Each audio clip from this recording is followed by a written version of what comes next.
Ilmu tasawuf itu metode mengenal diri sendiri karena setiap bagian diri dari manusia itu berbeda-beda yang dapat diketahuinya. Kesamaan dan perbedaan ilmu tasawuf dengan sufi. Assalamualaikum warahmatullahi wabarakatuh. Bismillah, alhamdulillah wa syukuri nikmatillah, la haula wa la quwata illa billahil aliyil azim. Ilmu sufi metode mendekatkan diri kepada Allah Subhanahu wa Ta'ala. Ilmu tasawuf, ilmu mengenal diri agar dapat mengenal zatnya Allah Subhanahu wa Ta'ala dengan benar dan tepat. Keduanya berpedoman ayat-ayat kitab suci Al-Quran sebagai panduan, akan tetapi wajib secara keseluruhan, dalam kurung tidak boleh ada ayat yang diingkarinya. Yang ingkar satu ayat saja tidak dibenarkan dalam beragama. Semua paham ini, semua, namun prakteknya bertolak belakang yang menyelisihi ayat, entah tidak disadari atau memang seperti kena sihir, pada akhirnya kesadarannya tergadaikan.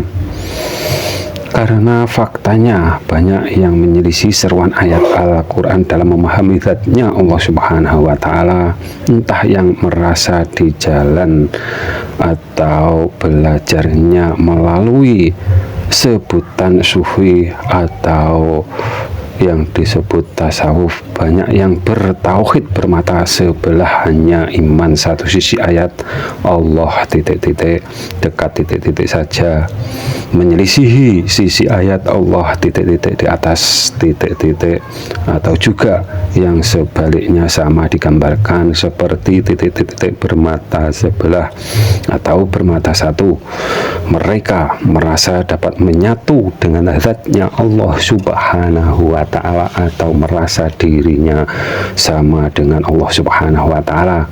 Yang demikian membatalkan sifat maha sucinya zatnya Allah Subhanahu wa Ta'ala, dan itu mukal terjadi karena di sisi ayat yang mereka ingkari dijelaskan Allah titik-titik di atas titik-titik, dan sifat zatnya Allah Subhanahu wa Ta'ala, cara memahaminya wajib dibedakan dengan makhluknya. Ini diserukan dengan seruan ayat Al-Quran, jangan samakan, jangan sekutukan Tuhan dengan makhluknya. Yang imannya sebaliknya menyamakan Tuhan dengan Adam.